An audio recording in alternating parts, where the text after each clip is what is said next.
I was recently on StatzGFX's 21st birthday livestream. He basically had a lot of people on just talking about how to improve at certain events. There were a few other things, like Chris Harrison for YouTube.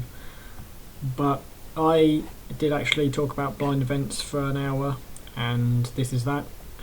So you may find some stuff interesting. I'll talk a bit about myself at first, but then I progressed on to talking about competition nerves and how to improve at blind, while answering a few questions. So I'd like to thank Luke for letting me upload this to my own channel, and I will put timestamps in the descriptions for certain parts if you're just looking for something specific. So yeah, hopefully you enjoy. And we are back, and we are here with Ben Stokes.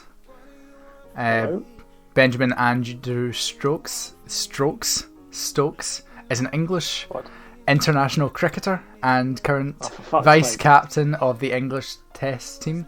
He was part of the 2019 World Cup, won New Zealand team tournament, who bowls right arm fast pace and bats left-handed. Are you just reading the Wikipedia? I am. The Wikipedia? Sadly, we don't have that Ben Stokes, but we have another Ben Stokes with us who's just as good. Well, not cricket, but with 4 podiums and 3 blind, including 1 win. NR4 for 3 blind mean with a 31.17 3 blind mean. Also NR4 for 2x2 average with a 2 flat average, and 10 podiums across 18 competitions. Yep. So Ben, what got you into cubing?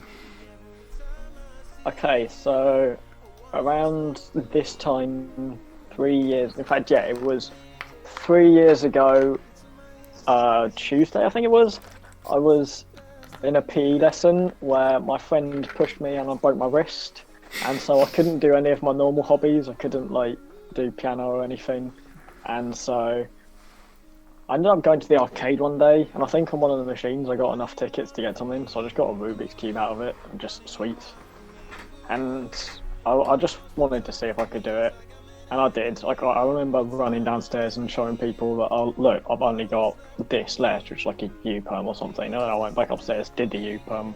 2 minutes later, just went downstairs. I was like, look, I've done it. And I don't know. I guess I used to take the bus to and from school every day, and it was just something to pass that time. So yeah, over time, people in school were interested in it, so I kept doing it. And then I guess it took me really long to actually go to competition, like a couple of years. Yeah, because you only went to your first competition in 2018. Yeah, UKC 2018. Yeah.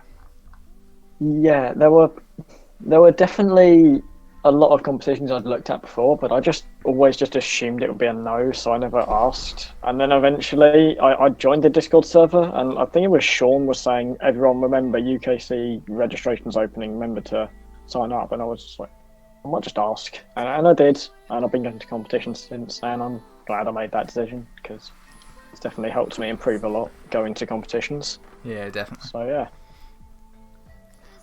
So what kind of kept you cubing as long as you did? Because you'd said that there was kind of a gap between you going to your first competition and you starting cubing. So was it just basic improvement, or? So carrying me to that first competition, because I didn't have a community of people to talk to, it was just something I was doing on my own. I think the thing that kept me going was literally just the fact that I get really addicted to that kind of stuff. Yeah. But when I got to competing, definitely what kept me going to competitions and improving a lot faster was definitely the community. And you'll see everyone said this so far. It's just you make a lot of friends. So yeah, definitely. Like that, and of course, when you're cubing at home, all you can see is your little averages downside your screen. Having the WCA profile and like seeing your sum of ranks or overall ranks when you've got a medal collection in the bottom, it's like it's a bit nicer to see your progression from an actual competition just on the screen, and yeah, that keeps me going to more competitions as well as the community. Yeah, definitely.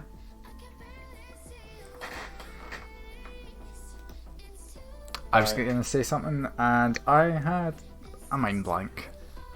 Again. Yeah. This is a running theme for you. This is not good. This is not good. Guys, we're finished. Come back another day when I remember what I'm going to say. Yeah, so, 3 blind. I remember I spoke to you before and you kind of mentioned that you were kind of moving away from 2x2 and going into 3 blind a bit more. Yeah. What is it about 3 blind that kind of gripped you and was like, yeah, I want to get better at this specifically? It's a similar thing to why I did 2x2. They're both in their own respect events that are quite satisfying. So 2x2 I liked because it was when you like one look the solution, do it all in one quick movement. It's really satisfying. For 3 blind, just putting the blindfold on, solving a cube without seeing it, and you look cool, and you just kind of, it's really satisfying to take it off and go, oh wow, I actually did all of that right. Yeah. Wow. And especially when you do it well, like whenever you get a blind PB, you're like, wow, I can actually do that way faster than I thought I could, and I did everything perfectly. So blind's a fun event in that respect. It's also a very different mentality in competitions. So, for example, the fact that if you DNF your first solve, you're suddenly like, there's a lot more pressure. You might have to solve a bit differently, turn a bit more safely, and maybe spend a bit more time on it because you don't want to mess up and not make next rounds, or not have a shot at a podium and just leave the comp with no results. So, blind definitely helps me in that sense with my competition mentality, because it's something you have to be good at for that event, and that actually carries over to other events, because if you can handle that in what's possibly one of the most nerve-wracking events there is, then you should probably be able to keep that up for other ones. Yeah. So that's what makes me like blind. Just kind of extrapolate from that. You'd mentioned that kind of helps you to manage nerves. Yeah. I think out of most of the people I know, you seem to be one of the ones that kind of handles nerves a bit better than kind of most people. Would I be right in saying that, or would you say you're completely wrong? I think I've definitely got quite a good grasp of it, because it's something I've focused a lot on right at the start, and so I've asked around a lot and I've kind of thought about it a lot, so I do know a lot, if you want me to go into that a bit. Yeah. So, sorry, I just laughed at Ollie's question. Ollie, this is a professional stream. But size does matter. Yes. I don't know if I'm actually right. Anyway, yes. Okay, right. God. Shut the force out of my mind. Okay, right. One of the things I thought, because you can't really stop yourself from getting nervous, and a lot of what people do is they say, oh, I'm just trying to think this, I'm trying to tell myself I'm not nervous, I'm trying to tell myself I don't care about this. And what I think is, you basically always know in the back of your mind that you're just trying to convince yourself of something, and so instead of trying to not get nervous, you need to try and be nervous and still do well regardless of that. So if you're a bit shaky, then just make sure you're focusing a lot on, stopping yourself from shaking. If you so something I did a lot at the start was I just competed in lots of different ways. I tried the whole, taking a few deep breaths thing. I tried, but eventually what I settled on was just, for a lot of comps, I used to just sit down and just say, I'm ready, without even thinking about it. So, and then, because at home you don't really take a deep breath and say you're ready between every solve, so I would just jump into it and just start before I could think about it. A lot of people do that as well. They don't use a lot of inspection because you get nervous because of it. So it's really like knowing what works for you and getting really comfortable with how you do it. Yeah, because a lot of that would come from going to more competitions as well. Oh, definitely. Going to a lot of competitions and just trying out things obviously you get used to competing eventually. Another thing, because there's not really a one-size-fits-all approach, but like something that definitely applies to the majority of people is the social aspect, where you just go back into the waiting area, have a joke around, and you're not even thinking about competing anymore. You're just thinking about, what you were talking about back there, and you're like, oh, well, I've just got to quickly go and do a solve, and then I'll come back to this. So that's my basic thoughts. Yeah. I there's a lot to say about it because it works differently for loads and loads of people. We could quite easily spend an hour just on nerves and how to handle them. Yeah. Just seen this question from Alpha Cuber, that I think is actually quite a good question. What's your biggest cubing achievement? So, I've never really sat down and thought about this is the biggest thing I've ever done, because I don't think I've done anything too significant just yet. But there's a few things that were... I've done some good stuff. I'm not going to say my results are bad. I'm happy with my profile. I think I like the results I've got. But, like, it's just stuff like... I'd work, for example, 2x2. When I first started competing, I was like, oh wow, I want to be top 5 in the country. I literally just got that at my last comp. So something like that, it's not like a huge achievement being an R4 because it's not really a record, but it's like, it's satisfying to get after all that work. I would definitely say that's something to be happy about. Same with Blindfolded. Putting in a lot of effort and learning full freestyle and everything, just having that get me to lots of podiums and being able to be top 5 in the country for both single and average, that was a satisfying thing to have because it just showed my work paid off. Yeah. So yeah, in response to that, I don't have a best achievement, but I do have a lot of things that, to be honest, make me feel happy with my work. To be honest, having one sub 30 single for 3 blind is impressive. But that's a mid 27. That's like, it's just mental to think that how fast. Yeah. Yeah. But yeah, you definitely have a lot to be proud of and happy with, I would say, from an outside perspective. But I know you, as well as a lot of other people, are quite harsh on themselves and always want more, always want better. Yeah, I think going back to the nerves point just briefly, a lot of being good at nerves is being able to just be satisfied with whatever you've got, because if you're disappointed in your results, then you'll just be scared of disappointing yourself again. Yeah, definitely. So don't go in expecting to get what you're getting at home. you might not. Just get what you get and be fine with it. Yeah. Well, I think just going to kind of some more questions. Do we have any questions in chat? We've handled nerves. No pun intended. Yeah.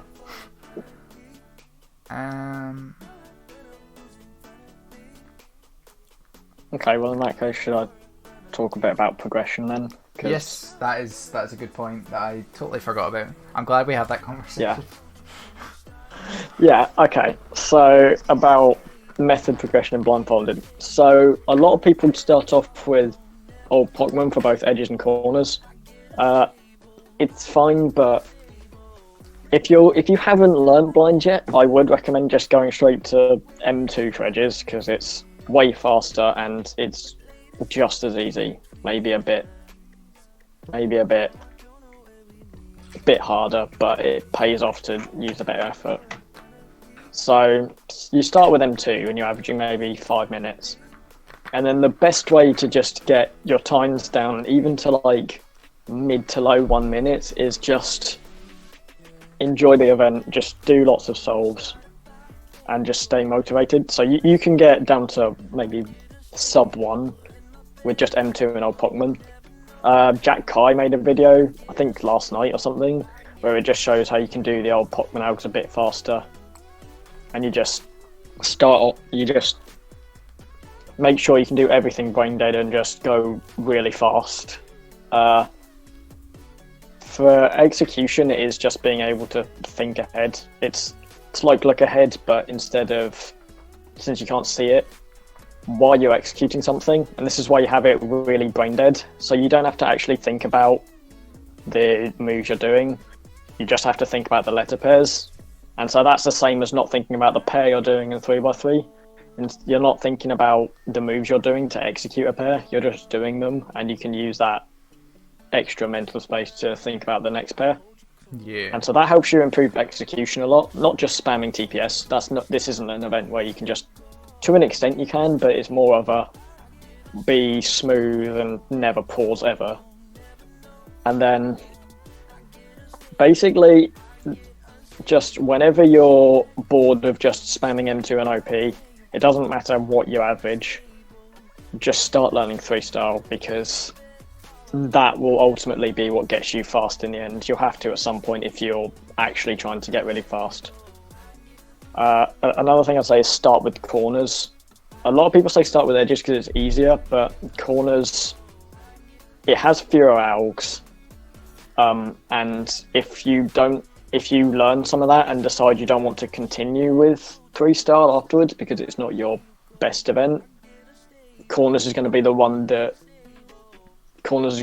saves you the most time, because M2 edges, if you learn some like advanced M2 tricks, which I'd really recommend, because they turn some, like, say in fact I won't say the letter scheme, but in fact, so like the FU and BD stickers, which are like I and S in SPEFs, those are like the worst targets to execute in M2, but if you learn the tricks for them, they actually become some of the best targets, because you go from doing this horrible AUG every time to just doing a 9 move to solve 2 pieces at a time.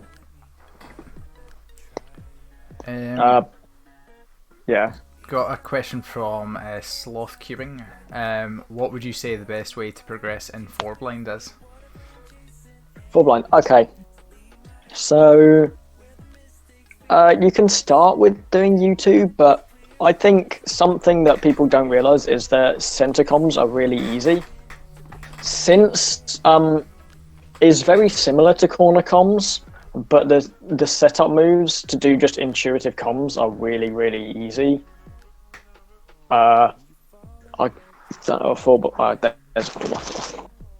if you use like UBL, you can do stuff like slice R U R prime, slice U prime, and that doesn't work as a corner comm, but it's a really fast comm, and you can just, if you know which pieces are interchangeable, you can just set up to them with just R and L and F and B, like one move, and then you're just doing an 8-move commutator most of the time. And so they're really easy to come up with, and it's ridiculously faster than just U2. So that saves you time on its own. But the biggest thing for 4-blind is knowing that it's not a big event. It's called Big Blind, but it's not big. Like, it's around a 2-cube multi-blind. So what I did when I started was just stopped treating it as a long thing. You don't need to use Roman runes. You don't need to review multiple times. Just treat it as a very long 3-blind and just go through it fast. And if you DNF, just treat it like a 3-blind DNF and just go on to the next one. And and the mentality of, even if you do DNF, like, you're still learning stuff. You're still practicing. It doesn't matter if it's a DNF. Like, you're at home. You're not in a competition. Definitely looking. Definitely looking forward to seeing some of the 4-blind results that you'll get in the future. Yeah, I need to start practicing that a bit more. I've been doing mainly 3-blind since I learned UFR the other day, but not the other day, the other week. But I didn't just learn it in one day. But so UFR for corners, and do you use UF for edges as well? Or? UF for edges, yeah. Alpha Cuba asks if I can make a 4-blind center comms tutorial. I can try to. I'll try to at some point. Yeah. If you guys do It's exclamation really- mark BS in chat, you'll get a link to Ben Stokes' YouTube. Make sure you're subscribed for when that does eventually come up. Yep. Cheers for that. Question from Mark. I'm assuming that's supposed to say what made you transition into Big Blind. Oh, I think it was the fact that it took me so long to get a success. So by the time I got a success, it was it was quite a fast first success. And then I just posted it on Facebook or something like, oh yeah, I finally got a success. And people were like, wow, that's pretty fast. And so I got my second success and it was like 2 minutes faster. And at that point, my second success was like 5 minutes. And it was like, wow, this is actually pretty easy to get good at. And I looked at the rankings and I'm like, wow, is it actually that easy to get good rank? Am I progressing fast, or is this just an event that not many people do? And a Big Blind is, I just think it's more fun. There's a lot more piece types, and some of them like centers are quite fun to execute. And yeah, you just really need to be a bit more precise. 3 blind is still my favourite, but like Big Blinds, I don't know. I've had a lot of fun with getting into them and getting fast compared to other people. Not fast compared to what's world class, but just fast in the eyes of people who don't do it is really easy. And so if you're looking to have an event that looks more impressive than it really is, then 4 and 5 blind are definitely that. So would you say there's a certain time to kind of transition from 3 blind into Big Blind? Would you say like, once you get to, I don't know, 2 minutes average, then you're ready, or just go for it? No, I'd say when you start being interested in it, just learn it. It's literally the only thing you need to learn is centers, and as I've said, centers are probably the easiest piece types. So, because like if you're coming from, it's basically the same difficulty as M2 edges to do centers with U2, for example. And so, just when you look at 4 blind and are interested, just learn it and try and give it a go. Because just go for it, guys. And it's not as hard as you think it is. Just because it's a big cube, it's like doing 2 3 blinds in one, 2.5 maybe. Alpha cube Ice, if I've learned 3-star winged, yes I have. Okay. Am I thinking of getting into multi-blind? I don't really know. I don't have enough 3x3s to do ridiculous attempts. I can do 20 cube attempts. I think I could do maybe 25 sub-hour, but not yet. Maybe at some point. Alright. Yes, I do have a 16 out of 20. Dab.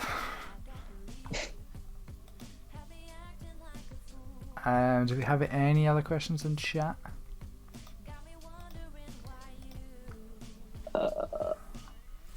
Sorry, Daniel Tidsey asked way back what my main motivation to practice for long periods of time was.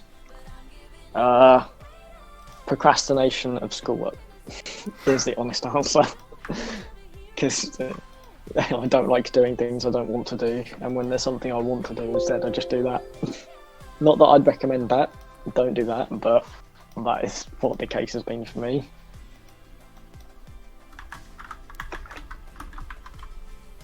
Sorry, I'm having some technical issues on my end. I know. Is the stream still working? Yeah, stream is still up. Okay, I'll just answer questions as they come in then. Where would I like to see myself by the end of the year for 3 blind? Just keep. I don't have a specific time barrier I'd like to be. Obviously, having a record would be nice, but obviously there's a few other people who are a lot better than me right now. So, I don't have a specific goal. I just want to be a lot better than I am now, Definitely like sub 25, 24, because I'm not even that far off it at the moment. So, but I don't know how much I'm going to progress. I don't know if I'm going to keep doing 3 blind as much as I do, and I don't know if I'm going to, be as motivated. I have no idea what Harry's question means. Which HR is in your sight? What? I have no idea what that means. I have no idea. Hampshire record. Oh. What, as in, what am I getting next? I don't know. Big blinds, maybe. Yeah, big blinds and 2x2, I guess. I'm not... And there's not really... I started practicing big cubes, but the big cube ones are actually good. So it's either going to be... I think it'll be 2x2 and big blinds, and then I won't get any of the other ones ever, but... like, the other ones are all good.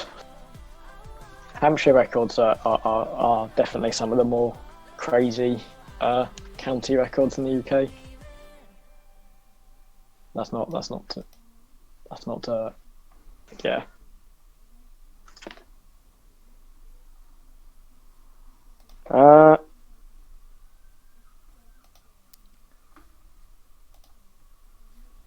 yeah. I guess continue with talking about freestyle, I guess, until we get more questions in. Yeah. Okay. I guess I could talk about the intermediate methods, like you mentioned before. Yeah. Why is my music just completely stopped? Like I can see the stream kind of the box around my face jumping around a bit. Yeah, I don't know. I don't know why. Okay, I'm just gonna give up on that, and we're gonna. Okay. Sean asks what the fastest you can get with OPM2 is. You can get sub 40 with OPM2, but I wouldn't recommend it. Like Lucas Etta has like a 34. Marcus Moberg got something ridiculous, and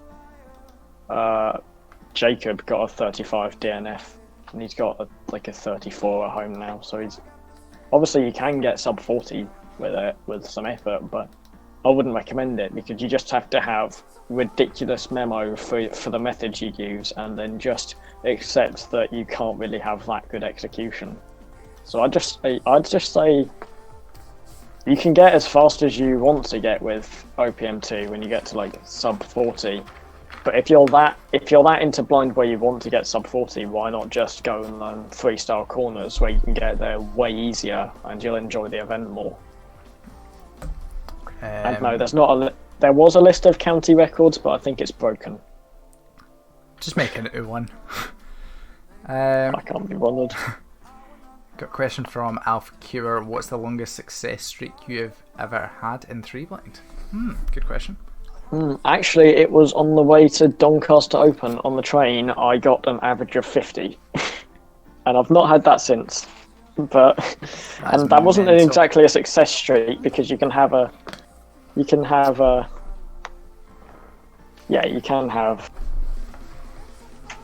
DNFs and an average of 50. But I do have an average of 50. Yeah, that is absolutely mental. Yeah. Fixed all the issues on my end, by the way.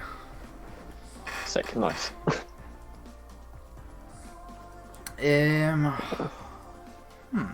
But yeah, I like to practice my success streak a bit because then I'm more confident in my official success rate, which is why I've got a couple of memes, and I think I've got like it was like a 32 average of 50, I think. Yeah. Fast. What made me stop focusing on 2x2? Okay.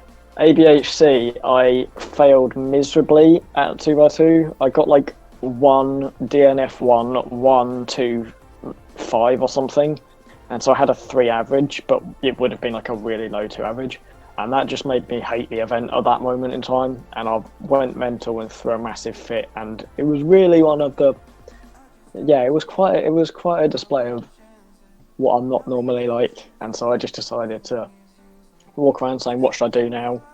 And I guess my general idea was that I should do blind because I'd done decently at blind recently.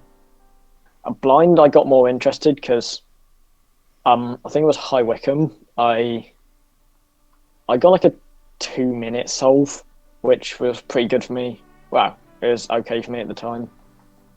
And I was walking around talking to all the because that made me like blind a bit more. Every time I did well at blind when I first started with it, I wanted to get better. So I was walking around going to all the people I knew were decent at blind. Like, I think at that comp there was like Chris, Fabio, and like Callum and Mark Rivers knew freestyle. And so I just walked around, and I think there was an Indian Sukhant Kool who came to UK comp for some reason. And so I just walked around asking millions of questions about freestyle, and went home and started learning comms. And from there, it was, I'm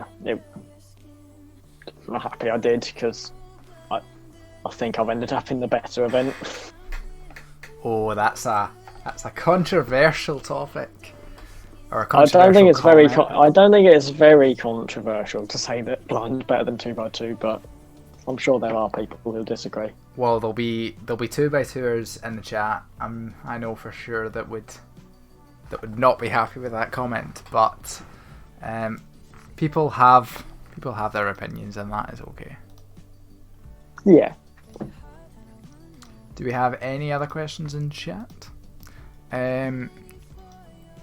So one thing I was actually thinking about is how do you transition from 3-blind to multi-blind? Because I know a lot of people that would say that they don't know much about the events, that would kind of be like, so if you're just doing one, then you kind of just do that like 15 times and then you do 15 cubes multi. But there's quite a big difference between the way you tackle kind of both. I just want to see your view on that. Okay, so I definitely say to anyone who is starting to get into blind that they should give multi-blind a go, just so if they do decide to get into it in future, they know what it's like and what to expect.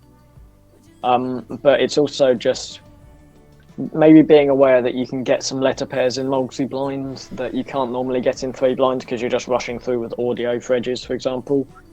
So be ready for that, and just make sure before you do your first attempt, just have a plan and be ready for whatever's going to happen. And just, I don't know, don't be afraid to go over the hour a bit, is obviously a decent idea. And it's a very different event. It's like, obviously it's a lot of 3-blinds in a row, but that's not the whole story because you memorize, you don't, like, for 3-blinds, you memorize in one order and execute backwards of that order. In multi-blind, you memorize in an order and execute in that order. So, in that sense, it's definitely a different memorization system. For 3-blinds, you rush through the whole thing in just one pass through it and just go as fast as you can. Multi-blind isn't a speed event; it's a time management and, you know, solidifying the memorization in your head. Like no one's looking at someone going, "Wow, this guy's really fast at multi-blind. Wow, he did a 10 cube attempt in 20 minutes." People are more impressed by the guy who's doing 41 cubes in an hour because that's what the event's about. So just and another thing is, if you've done a fair bit of 3-blind, just push yourself and just do more than you expect you can, because you probably can do more than you expect with multi-blind. I've definitely found. Like, my biggest attempt for like a 14 attempt I did officially, and I looked at the time afterwards, I was like, wow, I actually have way more time left. So I went home, and like a week later I did a 20 cube attempt, and I could do that without, I didn't think I could before. So yeah, just give it a go when you start doing blind, and if you've got some spare time and you don't really know what to do, I'd say give it a go, because it's something to do, and it's quite a fun event. It's rewarding, as Bertie said on his bit. It's very rewarding to take the blindfold off and see all of those. Yeah. Yeah, definitely.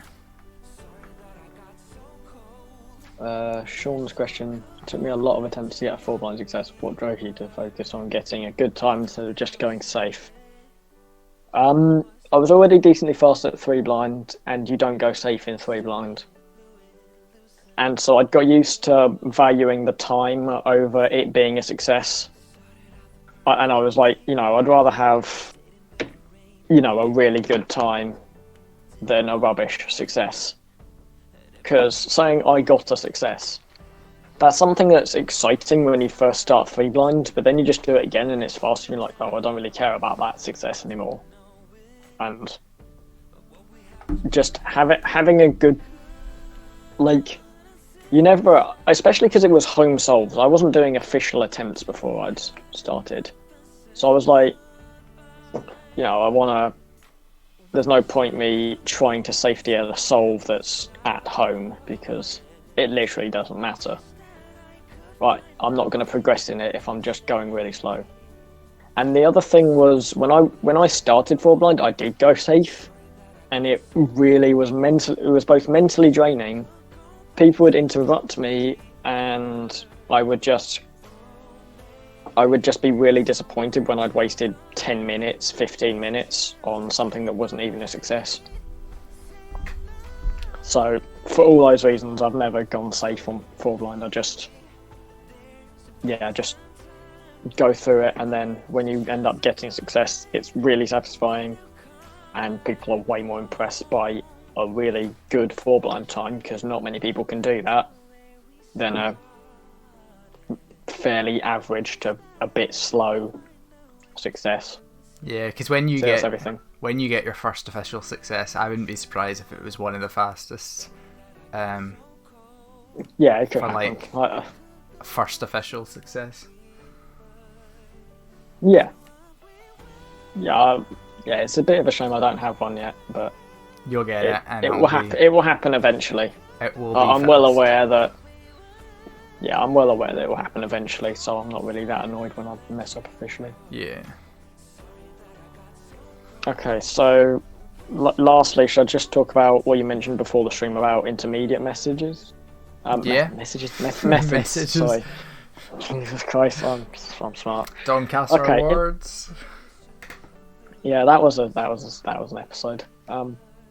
So, intermediate methods. There is a good intermediate method and a bad intermediate method. The good one is Eka or Eka. You should, because when you're learning freestyle, you'll naturally be using that anyway. At least if you're doing solves while doing it. If you learn Orozco, you're building the bad habit of learning comms as algs. Now, not everyone does this, but it's also overall a really pointless method. Like, the point of freestyle is to solve 2 pieces at once. Orozco is freestyle that isn't comms, it's algs, and it doesn't solve 2 pieces at once, it solves 1. So you're basically just doing a slightly faster old Pokemon. And it's not going to pay off in the end, just because you learn 1 set of comms and their inverses. So, if I use UBL as an example, so the piece you set up to in UBL for corners is RFD, or P in Specs. So if you learn all of the comms for that piece, then you can just do for the first target, you just do the old Pokemon setup, and then it will be that setup. You don't even have to think about the setup. And you just do that setup into a comm you already know. And I learned that from Daniel Tidzi, and I just started doing it. It was only 21 comms. And so it's less to learn than Orozco, because you don't really have to learn the inverses. You can. I'd recommend you do. So it's the same amount to learn, but you're solving twice the amount of pieces at once, so it's twice as fast. So you learn that, and then you just build on that, because you can use comms in solves, and then you can just keep adding onto it. So you can just be like, right, I'll just learn that I've learned RDF, now I'll just learn FDR, which is the next one I learned, and then DFR. And once you do that, it's like every time it's just 1 move setup into a comm you already know. And so you've got all of that, And then you just keep building onto it, and you start getting the intuition where you can just, come up with stuff on the fly. All of the ones you learn after it, you'll have the knowledge from before. You'll have the inverses you've learned. You'll have a good enough understanding at that point that you can just learn them way faster. And so you're already using comms. You just keep building on it, and that builds you up to full freestyle. It's a bit harder for UFR because there's not really a great piece. I learned the U layer targets, and you can set up to them. So like UFR to UBL, UBR, and UFL. But you can just figure that out for yourself. Just learn to have some comms you can set up to, and just set up to them every time. And then just build on it until you know full freestyle. And for edges, I did like UF to UR, and then set up to that. So things like that is a good way to start doing comms before you know full freestyle, and so you don't have to fully stop doing anything. There is a point for, like, a lot of people will just either say, just start doing freestyle intuitively. I've never really liked that idea because that's so hard to get good at. That's so ridiculously hard to get good at. So I would recommend learning. You don't have to learn like perfect algorithms, especially if you'd seen some of my souls before I switched to UFR. They're not really brilliant comms. They're not slow, but it's just don't do really terrible 2 rotations and like inserting with F moves comms. Just pick something that's decently fast, and then just optimize later. Because if you just start with fully optimal stuff, you're not going to enjoy the event, because it's just like learning ZBLL twice. Yeah, and then you've got to spend the whole time being able to do them fast, or not recognizing them, but you know what I mean? That kind of recall. Yeah, recalling them is definitely a difficult thing to get good at, and it takes a long time. There's also a thing you should be prepared for if you are learning freestyle. You're not going to be faster immediately, and you're going to be sitting there like, why did I learn this? I'm slower now. You've just got to really trust yourself that it's going to pay off, because it takes ages to be good, and it's really demotivating. But just try and keep going, enjoy the event, enjoy getting back up to speed, and then eventually you'll just surpass it and you'll be really proud you did it. So that's method progression. When it comes to improving memorization, it's just like, try to memorize as fast as you can every time, and then if you DNF the solve, you DNF it, but at least you know you can memorize that fast. And then when you go back to memorizing at your normal speed, you can end up just naturally getting faster at it because you've been rushing it. But yeah. And there's also small optimizations, like, having good letter pairs that you'll remember. Or even for audio, like not having loads of similar sounding audio because you can mix them up. Or I don't think in 3 blind it's not that much of an issue of letter pairs you might get mixed up, because there's only corners where you use images. But something like big blind, that's a good thing to have, as was mentioned in the multi-blind hour. Yeah. And just being good at rushing through it. Yeah, I got a question. You don't have to rush in your. Oh, sorry. No, carry on. I was about to say, you don't have to rush through it on all of your attempts, but it's definitely good to have like a bit of practice every day where you just go as fast as you can. Yeah. I've got a question here from Naglis, and then I think after Naglis we've got time for 1 or 2 more questions. Okay. For freestyle, how do you recall which comm is used for each case? Okay, so you can just, because it's not else. It's more like learning 800 F12 cases is the analogy I've always used. But the best way to learn to just associate it really quickly is a type of practice called just drilling the comms. So if you've ever seen like PLL time attack, where you just do all the PLLs in a row, it's basically that, and it will speed up your execution of the comms, But the main point is you just go through and say, I want to execute this set like UFGUR, so that's B. So I'll just go through, start the time, and I'll be like BA, B. No, I don't have a B or C, so it'd be like BA, BD, BE, BF, BG, and I'll just do all of them in a row as fast as I can, and just see how fast I can get that. And you're kind of, without even thinking about it, you're just speeding up how fast because you're just trying to get the thing as fast as you can. You'll end up not pausing as much between each alg, and you'll just be like recalling it faster without even realizing it. And so that's a really good way to get good at comms pretty fast. And then when you've just finished a set, like you've just learnt full freestyle edges, you just go and do maybe some edges only solves, because there's no point practicing corners when you're already used to them. So just do loads of freestyle edges only solves and see where that gets you. So yeah, that's how you kind of build up a better association with the comms to the letter pairs. Yeah. A lot of them are also pretty similar. Like I'm just trying to think of it from UBL. Yeah, like LDF sticker, any of them to something interchangeable with, like, I'm trying to think now, BRU, and anything like on an R2 away, an R move away from that. It's just basically an R move to the same com, so they're really easy to think about. And so there's a lot of algs that are really similar to that. So yeah, and another point to make is to understand them on an intuitive level. So you can, if you forget it, you can still do it eventually. All right. Yeah. I don't want to waste time on questions because I've gone pretty in depth. No, the format of this is we do have a bit more time to kind of go in depth and get and give people a bit more in depth answers than they might usually get. So yeah, I just want to thank you for coming on. Thanks. Yeah.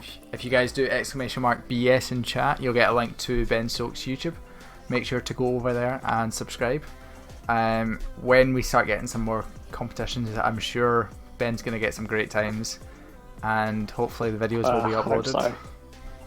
Yeah, I've started filming stuff, so hopefully, yeah. Good. Well, yeah, I just want to say thanks again for coming on. Yeah, thanks for having me, and happy birthday. Thanks. Obviously, it's not the ideal situation with the lockdown, but I think you're making good use of it, and I'm enjoying the stream, so... I think we're making the best of a bad situation. Yeah. Thanks. Okay.